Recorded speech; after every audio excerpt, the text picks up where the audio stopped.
Hey guys, AuspiciousAussie here and welcome to episode 26 of my AS Monaco series.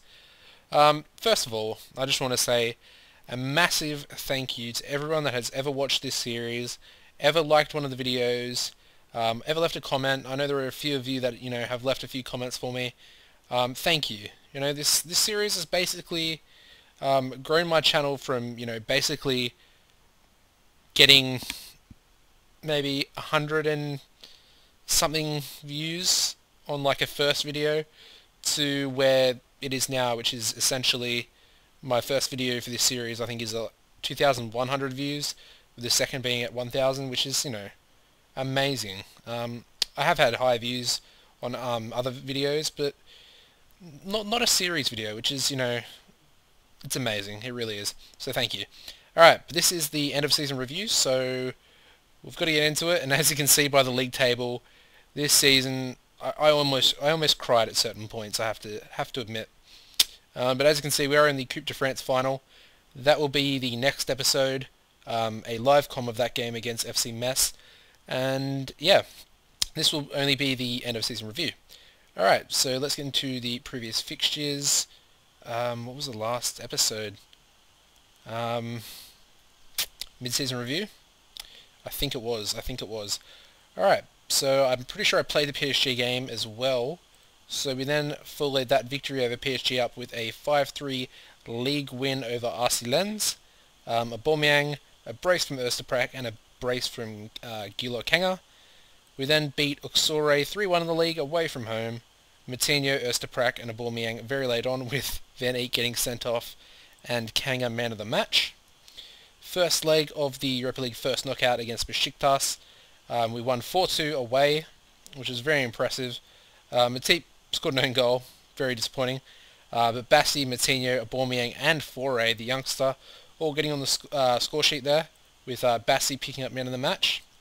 We then beat Marseille 2-1 in the league away from home. And at this stage, we were still top of the league. Everything was going fine. We were absolutely destroying it. Our goals came from Aubameyang and a Matinho penalty. Matip picking up man of the match for his impressive, defensive display. We then played the Coupe de France 11th round against Estac Troyes, and Horacio Gomez coming into the starting lineup for the cup game, of course, getting a brace for himself. Very impressive this season, I have to admit. Started off really slowly, but he's progressed nicely. We then faced Guingamp, beat them 5-2 at home, to be expected, I guess. Matinho, Gomez again, Van Eyck, Osterprak, and Bassi, with Matinho in the AMC role, picking up man of the match with a 9.0 match rating. I actually missed a few fixtures there, but I missed the other the FC Metz draw and the Besiktas second leg, but we did win that 4-0, Osterprak, Kanga, and Gomez. I apologise for, missing a few there. Just a little bit excited for this final. Alright, so Fenerbahce obviously went through against Besiktas. And we versed another Turkish team in Fenerbahce in the second knockout round. First leg, beat them 4-2 again, away from home. Osterprak opened the scoring in the first minute. Aubameyang scored in the 92nd minute of stoppage time. He also got a brace, and Matinho did pick up a penalty in the 86th minute. Gilles Vossen got a brace for Fenerbahce, which is pretty impressive, and Osterprak got, I think, all the assists, actually. Or 3 of the assists, or something like that. Picked up man of the match, a 9.1. Very impressive. We then, followed that with a 2-2 draw against Stade Rennais, which this was essentially where we started to throw the league away. And a Aubameyang brace and a Sheikh Diarra brace for Rennais. So around this period, being in the Europa League kind of screwed us over. We followed that up with a 3-0 victory over Fenerbahce. Very impressive, obviously. Aubameyang with a brace and Osterprak on the score sheet. I think Osterprak scored something like 17 goals this season, which is pretty phenomenal, but, I kind of expected it from him, as he is a wonder kid. We then faced Montpellier, 0-0, boring drum match draw. Matip picking up man of the match for his, strong display in defence again. We then faced Lyon, who at this stage I'm pretty sure were coming third. They actually beat us 3-2. Our goals coming from Aubameyang and a Lucas Ocampos penalty in the 25th. Adie and Grenier did get the goals for Leon to actually beat us. So that was the first game we had lost in 1, 2, 3, 4, 5, 6, 7, 8, 9, 10, 11, 12, 13. 13 games. That was the first time we lost in 13 games, which is pretty outstanding, I have to say, especially from this Monaco team. We then drew by Leverkusen in the quarterfinal of the Europa League, beat them 2-1 away from home. As you can see, Kanga and Ersteprak, Kanga man of the match, Mitrovic picking up a late goal, well, not a late goal, a 70th minute goal for Leverkusen. We then followed that up with a, wrong fixtures again. Let me see, Bordeaux. Alright. We then followed that up with a 1-0 victory over Bordeaux in the league. Guillaume Kanga with the goal there. We then had the Coupe de France quarterfinal, and we beat Marseille 2-1 here. A very second-string team, you know, with Van Eyck, Lutzi, Mavinga, Stewart, who else? That's it, I think. And all three subs off the bench. But Van Eyck and Ocampos got our goals. Nolan Roux got one on the stroke of half-time for Marseille. And yeah, Van Eyck got sent off in the 89th minute. Very exciting game. Our next game was the second leg of the quarterfinal of the Europa League, and as you can see, we got absolutely destroyed. 6-3, so that means Leverkusen won 5-7 on aggregate. Our goals coming from Kanga and a brace from Ersteprak. Papadopoulos gets sent off, so this is essentially why we lost so badly. He also gave away a penalty, so as you can see, Vladimir Weiss got 4 goals, you know, 2 of them coming after the red card. Garmash got 1 before the red card, and Milanov streaked away the Papadopoulos penalty that he gave away. So yeah, all that, you know, stress, that loss of form in the league, essentially came for nothing through Papadopoulos, who hasn't really featured much since. Yeah, the next game we actually went back to winning ways after that, which was, you know, nice. 3-1 victory over Los Glil, and Aubameyang, Ersteprak and Ocampos on the score sheet. And as you can see, Foray started instead of Papadopoulos. And yeah, quite a common trend after that. Our next game was Havre Athletic, or Havre Athletic, however you want to say it. 1-1 draw. We did take the lead early on. Kanga, they got one back through Kante, and yeah, not an ideal result. AS Saint Etienne been, you know, high flyers this season. Towards the end, they were coming third. I think PSG was coming like 5th or something. So we did actually lose to them, 2-1 away from home. Newer Dicko opened the scoring. Aubameyang then got a reply for us, and then Dicko scored another one. So the game was basically finished by the 17th minute, and we were really disappointing. So yeah, I was kind of upset about that. We then faced Chocs Monteb. Boring 0-0 drub match, as to be expected, as they come quite often in the league. A lot of backup plays were played here, because the next game was the Coupe de France semi-final against PSG. Foray picked up man of the match in the left-back position, which I was very happy with. Lutzi played a 7.4, which I'm pretty sure is like the highest rating he's gotten all season. And Van Eyck played a 7, and Kleber played a 7.1. So I was, you know, really happy with the backline there. Obviously, the next game was the PSG semi-final I told you about. We won 4-2, which, you know, absolutely brilliant.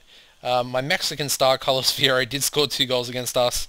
One was a penalty on the stroke of half-time. Moutinho, Ersteprak, and a brace from Gomez to actually win the game for us, which, you know, means today he will be starting up front in the Coupe de France final. So, oh, that's not today, sorry, that's the next episode. Anyway, continuing on, we then face SC Bastia. 1-0 victory away from home in the league. Aubameyang on the score sheet. And the final game I just played was FC Nantes. And we beat them 2-1 at home. Sending the fans off with a fairly happy result, I guess. Not really. We were top of the league, you know, for over half of the season.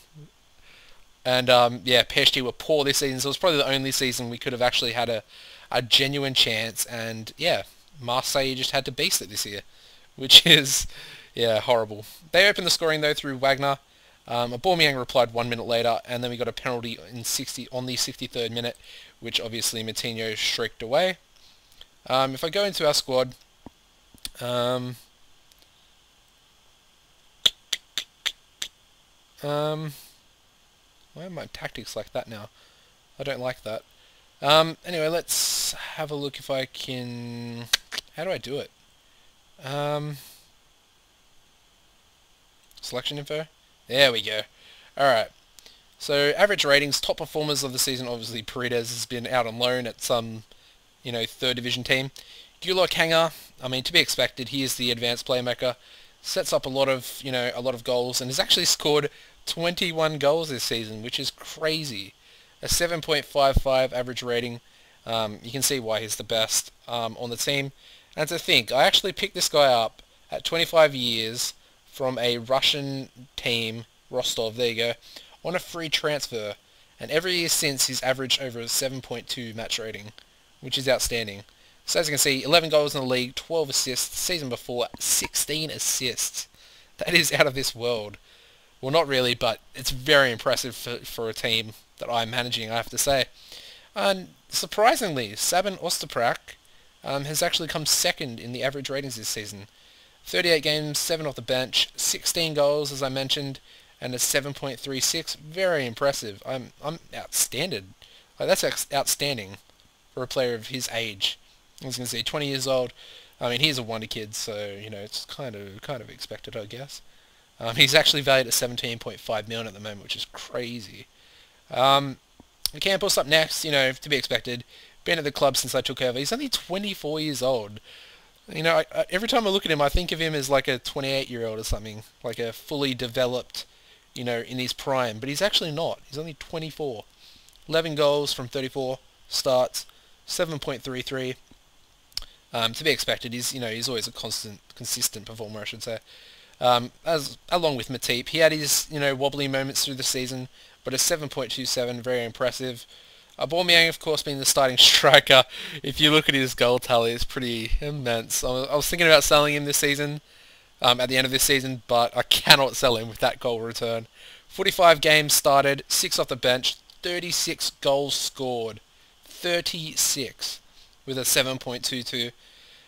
Every now and then he goes missing in a game. The average game, not the average game. Yeah, just every now and then, I guess. So he's consistent, but yeah, I don't know how to describe it. Anyway, Matinho, who's getting on the age, 32 years old, getting on in his years. Still 9 goals from 43 starts, 7.15. Rocky Gordon, the English goalkeeper, played like the first 5 games for me, and as you can see, got a very good rating. Bassi impressed. Papadopoulos, I'm going to sell him on, I think. I'm sick of his shit, sick of his aggression. It's just frustrating. And obviously that red card completely fucked us over in the quarterfinal of the Europa League. Haji, sold sure this season for Haji to step up. He's kind of done well. I mean, he's, improving still at 20 years old. So yeah, 7.07, not bad. Van Eyck's had a bit of a, a sloppy season, I have to admit. He's lost his starting position back to Matip, who has, performed a lot better than him. But he will get some more game time, obviously. Jan Sommer. This guy, when he came back from his long-term injury that he had, has been absolutely outstanding. The period where we went the 13 games unbeaten was when I put him in goals. And, yeah, just been amazing. Let's actually have a look at how many goals he's conceded before I end the episode in a second. Yeah, attributes. As you can see, 11 league games, he's only conceded 12. 4 clean sheets. Like, that is pretty amazing, I have to say. A lot better than Steele. I mean, his stats are essentially better than Steele as well. He is 30 years old. I only bought him to try and flip him on for a bit of profit, but he's actually going to take the starting goalkeeper position for next season. In the Cup, 2 games, 3 goals conceded. Continental, 4 games, 3 goals conceded, 2 clean sheets. And hasn't played very well for Switzerland, but who cares? It's not me. And yeah, so that's it. That's that basically wrapped up. I don't really want to go too much into detail in Steele. There's a reason why he lost his starting position. I have sold Stewart, as you can see, joining Real Sociedad. Kind of a mistake. I mean, I needed to free up the foreign spot, but if you see, he's actually improved so much from when I bought him. His passing was 12, his creativity was 9, I think, or 9 or 10, something like that. And yeah, he's just really turned out to be quite good. Hasn't really played much this season. Once I sold him, I was like, well, I'm not going to play you anymore. I'll play Gonzalez instead. to try and give Gonzalez some more game time. Lutzi, been really disappointing this season. First season at the club, he is 21, so would expect a little bit better. He's still improving, obviously with his 20 determination. That is quite good, and hopefully he can become a starting defender for us if Papadopoulos does leave the club. Apart from that, there's not too much to mention. Maybe Kleber, also his first season at the club. He started to drop his performances towards the end, which was really disappointing. As you can see, didn't pick up any assists, which is disappointing, but he was fairly solid, very good in the Cups and Europa League, not so good in the league. I'm going to try and sell Scott on, because he's pretty poor, and maybe bring in another young right back, although Scott's actually improving a shitload, which is weird. Maybe I will keep him, I don't know, he's only got 6 crossing, which, you know, he'll be poor. Anyway, Gomez, last player I'll go over, because I've gone over a lot of them. Been very impressive as well. You know, let's have a look at his goal tally. 11 starts, 12 sub-appearances in the league, 6 goals, 1 penalty, which he scored, 2 assists, 6.886, not the best in the world. 4 cup starts and 4 off the bench, 6 goals, 2 assists, 1 start in the Europa League, 8 sub-appearance, in the Champions League as well, for 1 goal, 1 assist. So it's pretty decent. 17 international caps for only 4 goals. That's poor, unless he's playing in the right wing position, which I'm not sure about. So yeah, that is basically it. Bassey's also performed very, very well this season. I know I said that he was the last player, but Bassey very well. Needs mental work, definitely. So hopefully I can get a tutor for him, although I don't really have anyone. Aubameyang's determination's too low, and I don't want to bring his determination down. So yeah, that's it basically for the ratings and the fixtures. We'll jump into the league table now, and I'll actually show you how it all went down. As you can see, we were 3 points behind Marseille in the end. They basically won one more game than us. They did actually have a better goal difference. They only conceded 18 goals all season. Now, about 28 games in, they had conceded 12 goals. 12 goals. That is ridiculous. Ridiculous. Like, look at PSG. PSG even conceded, you know, essentially the same as us. We actually beat that, got level goal difference. But we actually scored more goals than PSG for once, which is pretty crazy. But yeah, PSG came third. As you can see, it was very tight with the top 6 or so. But PSG did take that last Champions League spot, which I'm a little bit disappointed about, but hopefully they can actually do well. They were in the Europa League this season, so yeah. As far as my reserves go, they actually won their reserve league they were in. I'll show you that in a second. Oh, that's not it. Let's jump into League 1. Okay. They're in Group C. So as you can see, they won the league. Took it off Marseille, who came second as well. That's a little bit interesting, hopefully, for you guys. Got quite a few deals to come in next season. I think Oliveira comes in. I'm not too sure about that one. No, he comes in January. Okay. Carrier sold, obviously. Ignacio Lopez for 9.75 will come. But I'll go more into these in pre-season. And I actually signed Murillo Fabiano from Barcelona. 18 passing, attacking midfielder. You know, he can play central midfield as well. Because Fernandez is retiring. So I'm going to jump into that as well very quickly before I end the episode. Where is he? He should be up here somewhere. There he is. Manuel Fernandez. He is retiring. If I jump into information. Plans to retire at the end of the season. Hasn't really played that much, which is probably his reasoning, because he does have another year on his contract. His stats are decreasing quite a bit. He's lost all his physicals, so yeah, disappointing to see him retire. You know, he's never really played that outstanding, except for actually that season. I didn't actually realise he played that well. 10 goals, 8 assists, wow. You got him on a free transfer. He's been a decent servant to the club. I thought he would be, you know, the Moutinho type of player, but he's, you know, never really lived up to the Moutinho standards, which obviously has led him to retire. Yeah, early. Anyway, that is going to be the end of this episode. If you have enjoyed it, please give the video a like rating. I apologise for, you know, not having one of these episodes ready for a while, but obviously I'll be able to get 2 out fairly quickly, because I'll make the next episode, the Coupe de France, final straight away after I finish this recording. So yeah guys, head to my channel and subscribe as well if you haven't already to keep up to date with these episodes if you're a new viewer or something. And yeah, I'll see you in the next episode guys. Goodbye.